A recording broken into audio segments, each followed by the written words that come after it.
Saya akan menjelaskan poin selanjutnya dari kemampuan berpikir kritis, yaitunya di mana kita harus dapat menganalisis kritis suatu kasus berdasarkan teknik identifikasi, analisis, dan evaluasi yang akurat, di mana contoh dari poin ini dapat kita lihat pada kasus sumbangan 2 triliun keluarga Akiditio. Mengidentifikasi kasus berarti kita mencari tahu terlebih dahulu bagaimana kasus itu sebenarnya terjadi dengan mencari sumber dan keterangan fakta dari suatu kasus tersebut. Lalu baru kita bisa menganalisanya dan mengevaluasi terhadap suatu kasus tersebut. Jika kita ambil contoh dalam kasus sumbangan 2 triliun keluarga Akiditio ini, maka dapat kita sinkronkan dengan teori berpikir kritis yang ada. Pertama, yaitu identifikasi. Pada kasus ini, kepolisian seharusnya mengidentifikasi terlebih dahulu terhadap profil dan latar belakang calon pemberi sumbangan dan mulai pekerjaannya hingga catatan kasus di kepolisian.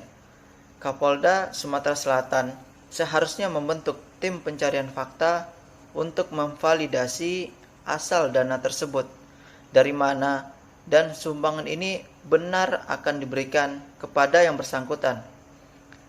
Dan juga seharusnya sumbangan ini tidak diberikan kepada institusi Polri, melainkan kepada Satgas COVID-19, mengingat kegunaannya ditujukan untuk bantuan dana COVID-19. Kedua, analisis.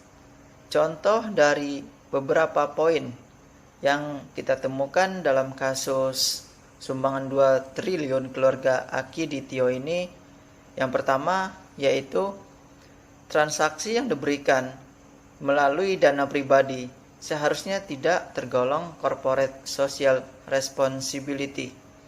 Yang kedua, melakukan penyelidikan oleh Polda dibantu oleh PPATK dan Bank Mandiri dengan mengecek rekam keuangan Akidi dan mengecek ke Dirjen Pajak.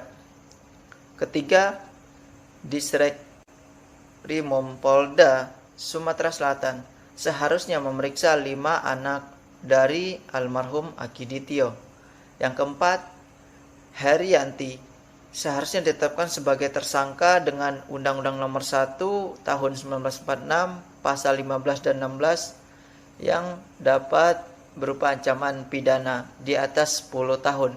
Lalu dalam kasus ini dapat kita temukan juga analisis kesalahan dari Kapolda Sumatera Selatan. Yang pertama, tidak dilakukannya pengecekan ketersediaan dana dari anak Akiditio atau Herianti sebelum merilis berita. Yang kedua, tidak melakukan asesmen kepada Herianti bahwa sumbangan yang diberikan berlandaskan hukum dan fakta. Poin ketiga yang dapat kita temukan dari kasus sumbangan 2 triliun terhadap poin evaluasi yaitu ketiga, evaluasi. Poin berpikir kritis evaluasi yang dapat kita temukan dalam kasus sumbangan 2 triliun ini yaitu Polri seharusnya memastikan keabsahan informasi wajib yang dilakukan oleh pihak Polri selaku institusi yang dibekali kemampuan mendeteksi dan menganalisa. Polri tentu diharapkan bertindak sebagai tupoksinya atas kasus sumbang dana COVID-19 yang didapat dari perorangan. Proses pengecekan tidak dapat atau tidak bisa dihilangkan atas nama kedermawanan dan merupakan standarisasi sebagai bentuk transparansi dan akuntabilitas. Dampak kelalaian dalam bertindak membuat masyarakat berasumsi adanya relasi yang terjadi dan menimbulkan penurunan kepercayaan masyarakat terhadap kredibilitas Polri, sehingga kedepannya Polri harus bersikap lebih preventif untuk menghindari kejadian serupa.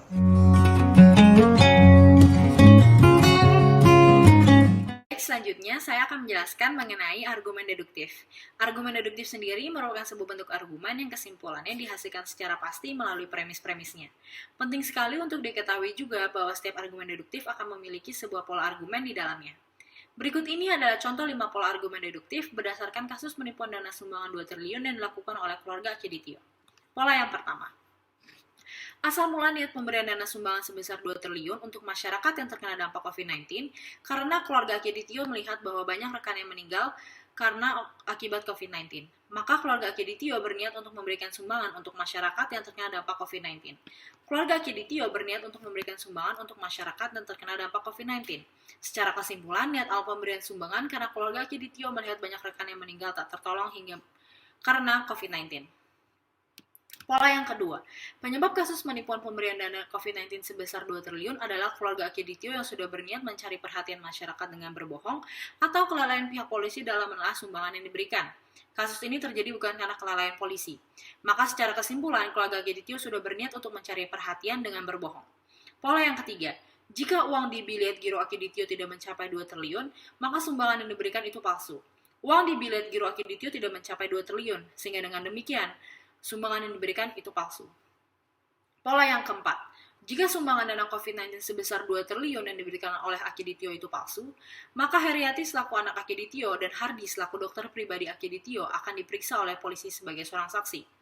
Heriati selaku anak Akiditio dan Hardi selaku dokter pribadi Akiditio akan diperiksa oleh polisi sebagai seorang saksi. Sehingga dengan demikian sumbangan dana COVID-19 sebesar 2 triliun itu palsu.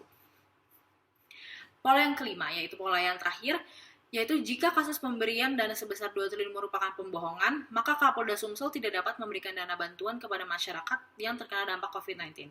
Kasus pemberian dana sebesar 2 triliun merupakan pembohongan, sehingga dengan demikian Kapolda Sumsel tidak dapat memberikan bantuan kepada masyarakat yang terkena dampak COVID-19.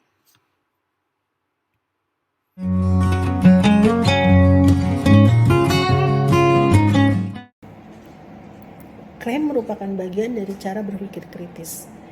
Jenis-jenis klaim terdiri dari klaim faktual, klaim nilai, klaim subjektif, klaim non-subjektif, klaim ambigu, dan klaim kabur. Pengertian klaim ialah penggabungan beberapa kata untuk menegaskan suatu kebenaran yang bersifat deklaratif dan dapat diperiksa atau dievaluasi kebenarannya. Berikut adalah contoh-contoh klaim atas kasus hoaks sumbangan dana hibah 2 triliun dari keluarga Akiditio. Yang pertama, Senin tanggal 26 Juli 2021, seremoni penyerahan dana hibah senilai 2 triliun digelar di Mapolda Sumatera Selatan. Berikut adalah contoh klaim. Yang kedua, anak Akiditio Herianti masih berstatus sebagai saksi terkait polemik dana bantuan 2 triliun. Berikut juga termasuk klaim. Yang ketiga, Kadiskes berkata mau ada sumbangan dari keluarga Akiditio yang disampaikan oleh Profesor Hardi. Berikut adalah contoh non-klaim. Klaim faktual, donasi 2 triliun dari keluarga Akiditio menjadi polemik karena tak kunjung cair. Klaim nilai, keluarga Akiditio tidak termasuk 10 konglomerat terkaya di Indonesia, sehingga banyak orang bertanya-tanya. Contoh klaim subjektif, keluarga Akiditio berjanji akan memberikan dana bantuan penanganan COVID-19 untuk masyarakat Sumatera Selatan sejumlah 2 triliun. Contoh klaim non-subjektif, sumbangan 2 triliun keluarga Akiditio ternyata adalah gurauan semata atau prank.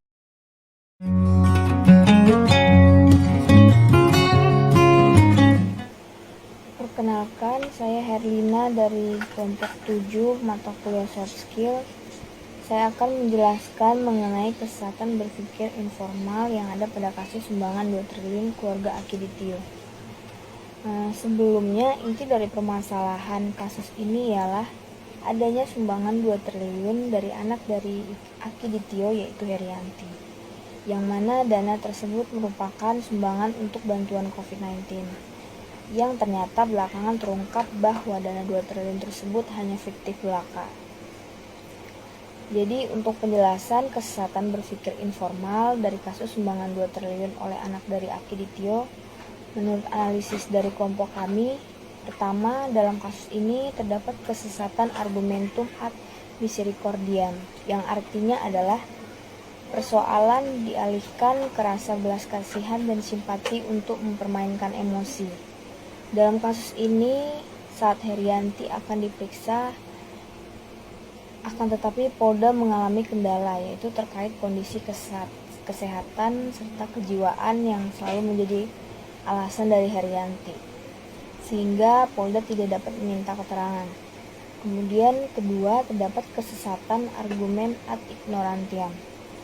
Kesesatan ini ialah didasarkan karena ketidaktahuan, kesalahan atau kebenaran suatu premis atau kesimpulan yang tidak dapat dibuktikan. Dalam hal ini, Kapolda terbilang ceroboh karena terkecoh oleh nominal uang 2 triliun tersebut, yang mana Kapolda tidak mengecek dahulu dengan jelas background dari keluarga Aki Ditio ini seperti apa, mengingat bahwa uang 2 triliun tersebut bukanlah uang yang sedikit. Sekian penjelasan mengenai kesesatan berpikir informal dari kelompok 7.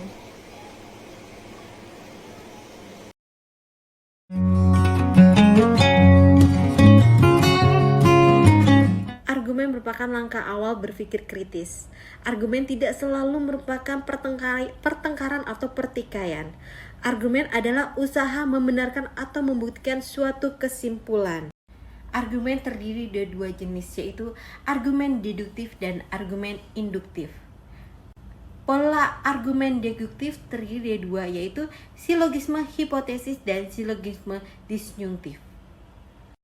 Argumen induktif terdiri dari 2, yaitu generalisasi dan analogi.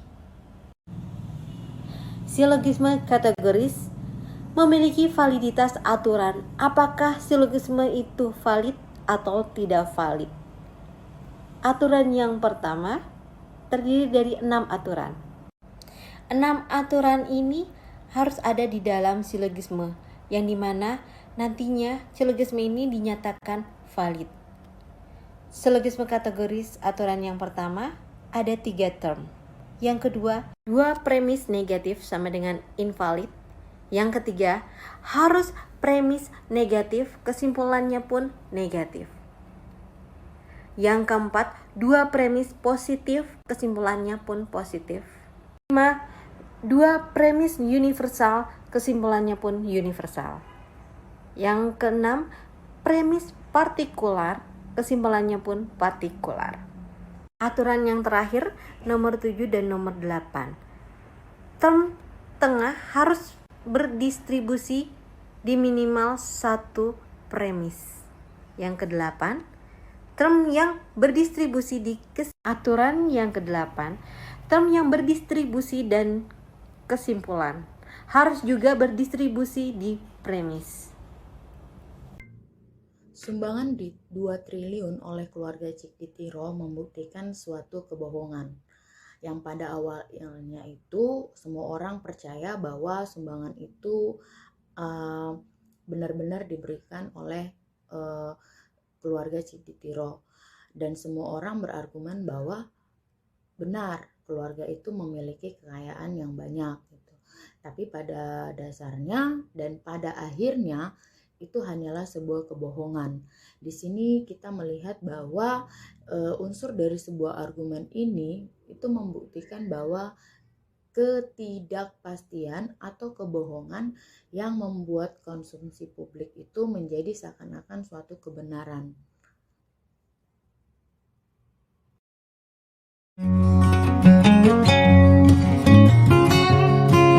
Selanjutnya saya akan membahas mengenai argumen induktif.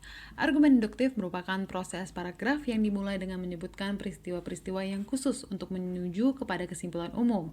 Dari kasus sumbangan 2 triliun dapat kita buat 2 contoh argumen induktif spesifik. Yang pertama adalah argumen induktif kausal. Sumbangan dari Ibu Haryanti sebesar 2 triliun membuat sorotan kepada masyarakat Indonesia dan membuat orang ingin lebih tahu siapa sosok Aki Ditio dan keluarganya. Karena nama Aki Ditio tidak masuk dalam daftar konglomerat dalam negeri.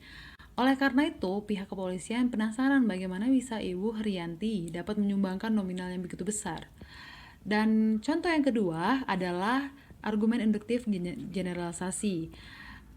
Di saat jatuh tempo, uang sebesar 2 triliun yang seharusnya cair malah tidak cair. Pihak polisi pun curiga akan hal ini dan membuat mereka menyelidiki Ibu Haryanti. Di saat Ibu Haryanti memberikan biljet giro kepada pihak polisi Sumsel, mereka pun ke bank untuk mencairkan uang tersebut. Namun hal yang mengejutkan terjadi, yaitu saldo yang dalam rekening Ibu Haryanti tersebut tidak cukup.